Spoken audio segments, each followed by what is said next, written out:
Back to the target coaching classes. आज हमारे पास 10th class की एनसीईआरटी के कुछ क्वेश्चन हैं।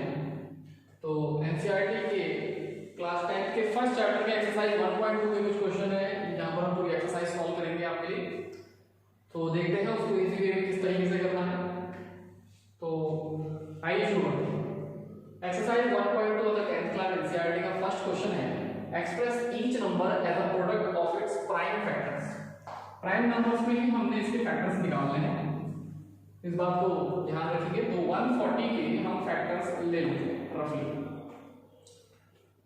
तो रफली यहां पर हम 140 के फैक्टर्स कर लेते हैं, dividing by 2 70 235 5 7 and 7 on the 7 2257 140 is equal to हो गया 2257। इसको हम चेंज करके लिख लेंगे 2 का स्क्वायर into 5 into 7। ये इजी वे में क्वेश्चन हो गया। तो इस तरीके से आप अपने इसका सॉल्व करके फिर ऐसे कर सकते हैं। अगला क्वेश्चन हम 156 का ले लेते हैं। 156 का अगला आप चाहे तो पुट कर सकते हैं तब तक 156 2 7 या 40 2 8 जा 60 2 2 3 या 6 2 9 या 80 2 से डिवाइड आएगा, जैसे 3 से 3 1 जा 3 3 3 या 9 एंड 13 1 जा 30 2 2 3 30 156 is equal to 2 2 3 and 30 2 square 3 into 30 7 4 2 9 इससे थोड़ा डिफरेंट है 7 4 2 9।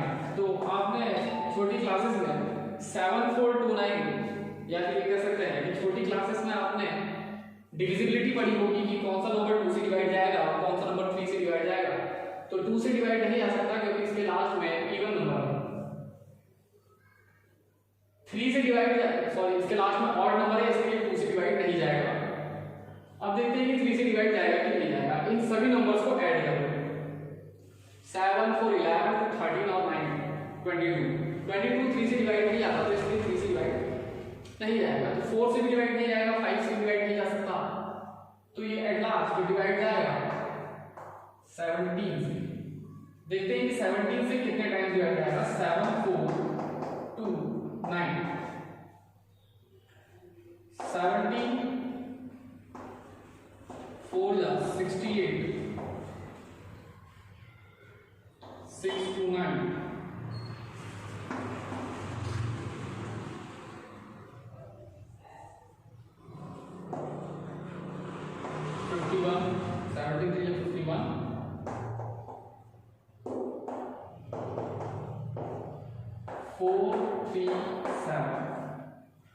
अब ये नंबर फिर से 2 से डिवाइड नहीं जा रहा और 3 से डिवाइड नहीं जा रहा है। तो चेक करने के बाद ये देखा गया कि ये नंबर डिवाइड जा रहा है 19 से जा रहा है 23 टाइम्स और 23 हो गया 23। तो इसके प्राइम फैक्टर हुए 7 4 2 9 के 70 90 और 23। इस तरीके से फर्स्ट क्वेश्चन कंप्लीट हो गया है। इसके लिए आपको डिविजिबिलिटी सीखनी पड़ेगी छोटी क्लासेस से, देख के पता लगाना पड़ेगा कि कौन सा क्वेश्चन 2 से डिवाइड जा रहा है, कौन सा 3 से, कौन सा 7 से, कौन सा 11 से डिवाइड जा सकता है। ये छोटी क्लासेस में सिखाया जाता है 8th क्लास में। और हम दूसरा क्वेश्चन करते हैं, find the LCM and HCF of the following pairs. 26 और 91 दिए हैं हमको यहां पर ऑफ इंटीजर्स, वेरीफाई दैट, और फिर इसको वेरीफाई करना है। मेन क्वेश्चन यही है, हमें शो करना पड़ेगा कि इन दोनों नंबर का जो एलसीएम आएगा उसकी प्रोडक्ट अगर एचसीएफ के साथ कर दिया है, जो भी इसका एलसीएम आएगा और एचसीएफ आएगा, दोनों की प्रोडक्ट इक्वल होनी चाहिए इन दोनों नंबर की प्रोडक्ट की। इनका एलसीएम और एचसीएफ की मल्टीप्लाई इक्वल होनी चाहिए इन दोनों की मल्टीप्लाई। देखते हैं इस क्वेश्चन को करके। इस क्वेश्चन को हम ऊपर कर लेते हैं। 26 और 91 का एलसीएम निकालने के कई मेथड हैं, हम यहाँ पर यूज कर लेते हैं प्राइम फैक्टराइजेशन मेथड। सबसे पहले दोनों के फैक्टर्स कर लिए 26 के 26 के फैक्टर होंगे 2 13 या 26 एंड 13 बन जा 30 2 into 30 91 7 into 30 इस तरीके से। एलसीएम आपको पता है जो कॉमन है पहले उसको लिख लें 30 और जो बचे हैं फिर उनको लिख लें। ये एलसीएम हो गया। एचसीएफ एचसीएफ का फुल फॉर्म है हाईएस्ट कॉमन फैक्टर। ऐसा फैक्टर जो दोनों में कॉमन है और वो कॉमन फैक्टर सबसे बड़ा नंबर है। वैसे भी कॉमन तो इसमें एक ही है तो कंपेयर करने के लिए कुछ बचा नहीं, तो यही इसका एचसीएफ हो गया। 13 इज द एचसीएफ। इसको हम यूक्लिड डिवीजन लेमा से भी कर सकते हैं कि 26 और 91 का जो मैंने अपने पहले लेक्चर बताया था यूक्लिड डिवीजन लेमा से एचसीएफ एक्सपेंड कर सकते हैं। तो 26 3 जा 78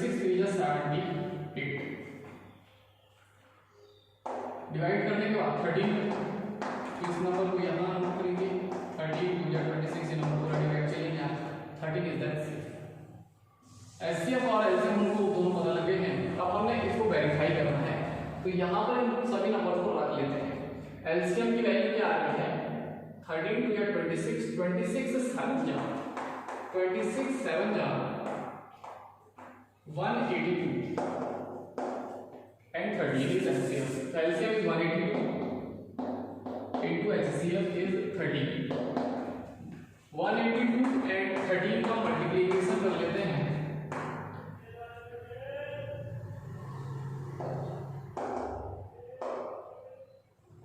2366 LCM और HCF की प्रोडक्ट आती है। अब ये देखते हैं कि ये प्रोडक्ट दोनों नंबरों के प्रोडक्ट के इक्वल है कि नहीं। तो हम देखेंगे कि दोनों नंबर जो थे 26 एंड 91 इनकी प्रोडक्ट करने के बाद यही नंबर आएगा। तो जो कि वेरीफाई हो गया कि 26 और 91 की प्रोडक्ट वही आएगी जो इन दोनों के एलसीएम और एचसीएफ की आएगी। तो ये वेरीफाई हो गया। इस तरीके से वेरीफाई हमने कर लिया। एक ही क्वेश्चन यहाँ पर करना है आपके लिए, बाकी क्वेश्चन आप खुद करने की कोशिश करें। उसके बाद हम थर्ड क्वेश्चन ले लेते हैं। सभी क्वेश्चन सेम है सेकंड क्वेश्चन में। थर्ड क्वेश्चन ले लेते हैं। थर्ड क्वेश्चन में हमने लेना है एलसीएम और एचसीएफ फाइंड करना है वो भी प्राइम फैक्टर से। अब हम यूक्लिड डिवीजन लेमा का यूज नहीं कर सकते क्योंकि क्वेश्चन में कह दिया है कि प्राइम फैक्टर का यूज करिए। जब तक नहीं कहा है तब तक हम कर सकते हैं। प्राइम फैक्टर से निकल के 12 का फैक्टर्स होगा 2 2 या 4 3 या 12 मतलब 2 स्क्वायर into 3 50 5 3 या 50 is equal to 5 into 3 21 7 3 या 21 प्राइम फैक्टर हो गए। इसको इस तरीके से लिख लेते हैं ताकि 3 3 एक साथ नीचे आ जाए एक दूसरे के 3। एलसीएम जो सबसे पहले कॉमन है आप वो ले लें 3 इंटू अब जो बच रहा है उसको लिख लें 2 स्क्वायर 5 इंटू 7। इसका प्रोडक्ट जो आएगा वो इसका एलसीएम होगा। एचसीएफ जो सब में कॉमन है कॉमन फैक्टर 3 है और वही सबसे बड़ा कॉमन है, बाकी कोई कॉमन तो है नहीं, तो 3 इसका एचसीएफ हो गया। इसकी मल्टीप्लिकेशन करके आप देख सकते हैं 3 इंटू 4 इंटू 5 इंटू 7 420 हो रहा है। 3 4 12 5 67 जा 420। ये 3 क्वेश्चन हो गए। इस तरीके से ऐसे और ऐसे हम प्राइम फैक्टर से फाइंड कर सकते हैं। इसके अलावा बाकी क्वेश्चन अभी आगे देखते हैं। आप इन क्वेश्चनों को पॉज करके नोट कर सकते हैं। नेक्स्ट क्वेश्चन हम ले लेते हैं। Fourth question find the HCF. Fourth question find that HCF given that HCF is HCF of 306 and 657 is equal to 9। ये गिवन है कि इन दोनों नंबर का HCF 9 है देन फाइंड द एलसीएम, इनका LCM find the LCM of 306 and 657। तो इसका use हम इस फॉर्मूले से कर सकते हैं कि जो फॉर्मूला अभी इसने पहले लिखा हुआ था, सेकंड क्वेश्चन में जो फॉर्मूला लिखा हुआ था कि LCM into HCF is equal to product of two number. इस फॉर्मूले का हम यूज कर सकते हैं। एलसीएम हमें फाइंड करना है। HCF given is 9 is equal to product of two numbers. Two numbers are 306 and 657. Then LCM is equal to 306 into 657 upon 9. इसको आप सॉल्व कर सकते हैं, जो भी सॉल्व करके आएगा वही इसका LCM होगा। सॉल्व अगर आप चाहें तो मैं इसको आपके लिए कर सकता हूं। 9 3 या 27, 9 4 या 36, 34 into 657। अब आप इसको 34 into 657 की मल्टीप्लिकेशन करके लिख सकते हैं। नेक्स्ट क्वेश्चन पर चलते हैं।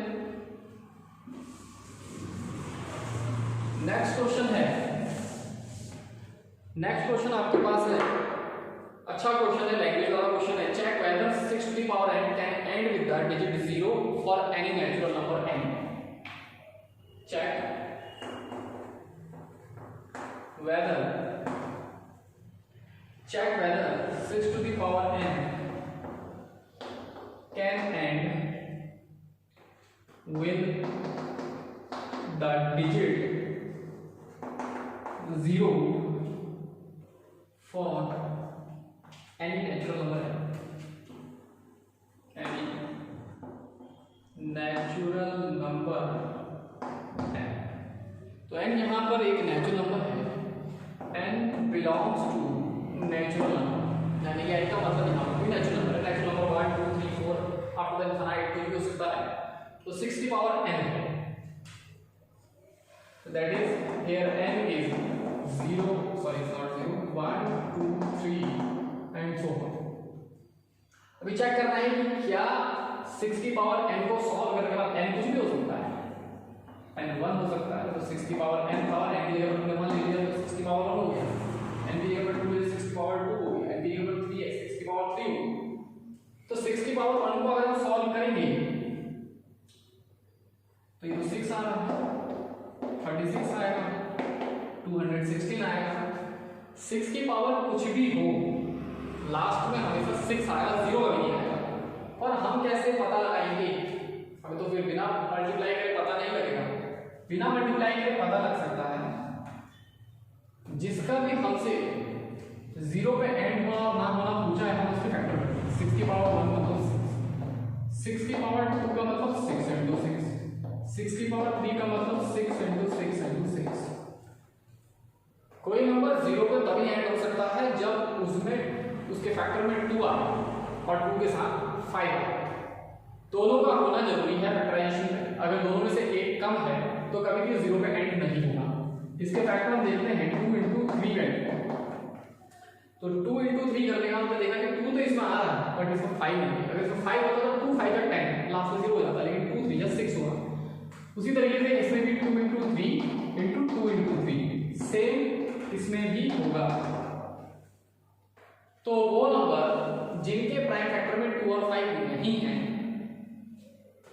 वो कभी भी 0 पे एंड नहीं हो सकते। तो इसकी लैंग्वेज बनेगी here it is clear that 6 to the power n can never end with 0 because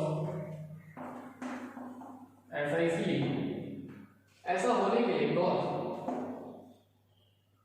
6 की पावर n must contain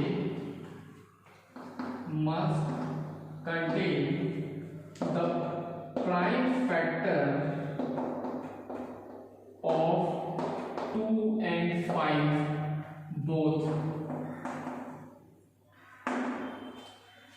तो 0 पे एंड होने के लिए इसको 2 और 5 दोनों के फैक्टर होने जरूरी है, इसलिए 6 की पावर n कभी भी 0 पे एंड नहीं हो सकती।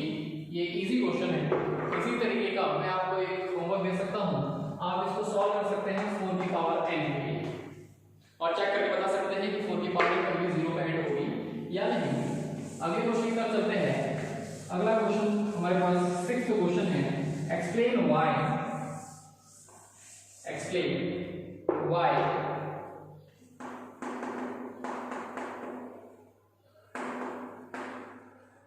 explain why 7 into 11 into 13 plus 13 and 7 into 6 into 5 into 4 3 2 1 plus 5 are composite number। Composite number क्या होते हैं? ये देखिए, आर कंपोजिट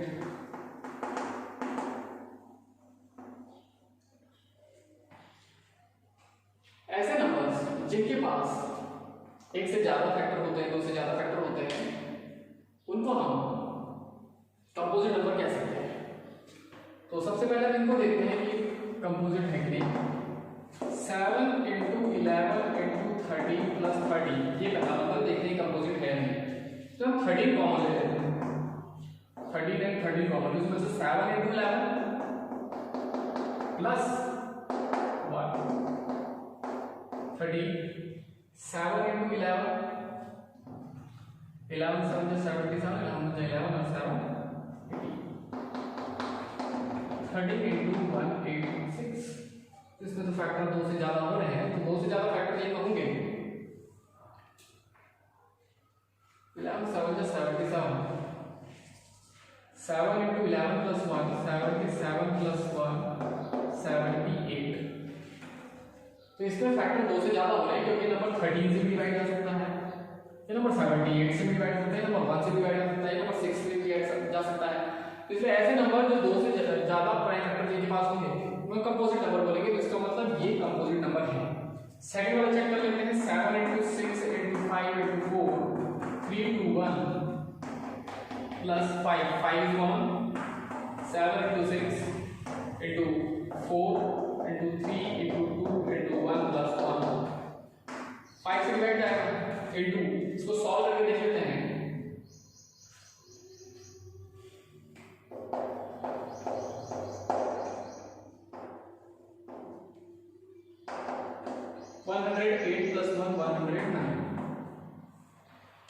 से डिवाइड जाएगा, 109 से डिवाइड जाएगा और 1 से भी डिवाइड जाएगा। तो इसके 3 फैक्टर हो गए, तो फिर से हम कह सकते हैं कि this is also a composite number. Explain why वाला, तो we can here conclude that since the number contain the prime factor more than 2, or we can say that both the numbers have more than 2 prime factor, that's why we can say that these numbers are composite numbers। इस exercise का last question हमारे पास है। Question काफी बड़ा है और इसका solution छोटा होगा, उसको हम नेक्स्ट लेक्चर में कर लेंगे। 1.3 एक्सरसाइज